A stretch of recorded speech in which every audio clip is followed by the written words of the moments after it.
सेना तैयार करने को 6-7 महीना लग जाएगा। संघ के स्वयंसेवकों को लेंगे 3 दिन में तैयार। सेना तैयार करने को 6-7 महीना लग जाएगा। संघ के स्वयंसेवकों को लेंगे 3 दिन में तैयार। ये हमारी क्षमता है। राष्ट्रीय स्वयंसेवक संघ के मुखिया मोहन भागवत ने कहा था, देश की सेना को तैयारी करने में 6-7 महीने लगते हैं, मगर हम 3 दिन में अपनी सेना तैयार कर देंगे। कथित राष्ट्रवादी संगठन के सबसे बड़े सरगना ने सेना को सुस्त और खुद को तेज बताया था। कहा था कि सबसे पहले इस देश को सुरक्षा हम देंगे, मगर खुद उसी राष्ट्रीय स्वयंसेवक संघ के मुख्यालय की सुरक्षा के लिए उनकी अपनी सेना नाकाम नजर आ रही है। इसलिए CISF यानी केंद्रीय इंडस्ट्रियल सिक्योरिटी फोर्स को ये किराए पर लेंगे। गजब विडंबना है, जब एयरपोर्ट जैसी जरूरी जगहों से CISF हटाई जा रही है, वहां की सुरक्षा प्राइवेट गार्ड से करवाई जा रही है, तब RSS के हेडक्वार्टर पर इस केंद्रीय एजेंसी के जवानों को तैनात किया जा रहा है। जरूरी जगहों पर आम नागरिकों की सुरक्षा के लिए जब पर्याप्त जवान नहीं हैं, तब कुशल ट्रेनिंग युक्त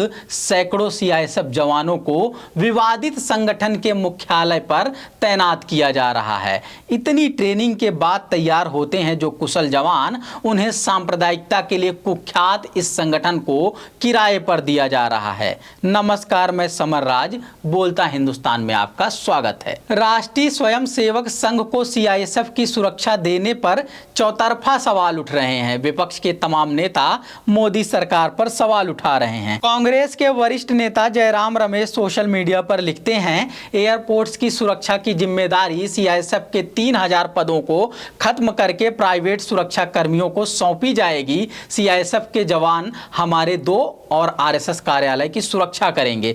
कितना विचित्र है ना, सरकारी संपत्ति के लिए निजी सुरक्षाकर्मी और निजी संस्थाओं के लिए सरकारी सुरक्षाकर्मी। इस बहस को एक कदम आगे ले जाते हुए कम्युनिस्ट पार्टी माले के नेता दीपांकर भट्टाचार्य लिखते हैं, क्या RSS कोई इंडस्ट्री है?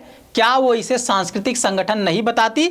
हो सकता है CISF की तैनाती तब तक के लिए की जा रही हो जब तक अग्निवीरों की खेप तैयार ना हो जाए और वो कमान ना संभाल लें। इसी फैसले पर सवाल उठाते हुए केरल कांग्रेस लिखती है, अमित शाह ने जिस हाइब्रिड सिक्योरिटी मॉडल का जिक्र किया था, वो अब देश की केंद्रीय एजेंसी को बर्बाद कर रही है। CISF की भूमिका को घटाकर उसे RSS दफ्तर का चौकीदार बना दिया गया है। 3000 से ज्यादा उनके पद उस वक्त घटा दिए गए जब बेरोजगारी और भूखमरी बढ़ रही है, नौकरी की सुनिश्चितता घट रही है। क्या हम ऐसा कर सकते हैं? एक हाइब्रिड मॉडल खड़ा कर सकते हैं जिसमें इसकी रणनीति तो CISF बनाएगी, परंतु प्राइवेट सुरक्षा एजेंसियां और CIFS दोनों हाइब्रिड मोड पर सुरक्षा का एक पूरा खाका तैयार करके सुरक्षा प्रदान करेगी और धीरे धीरे उसमें से CIFS निकलती जाए और प्राइवेट सुरक्षा एजेंसियों को हैंडओवर करती जाए।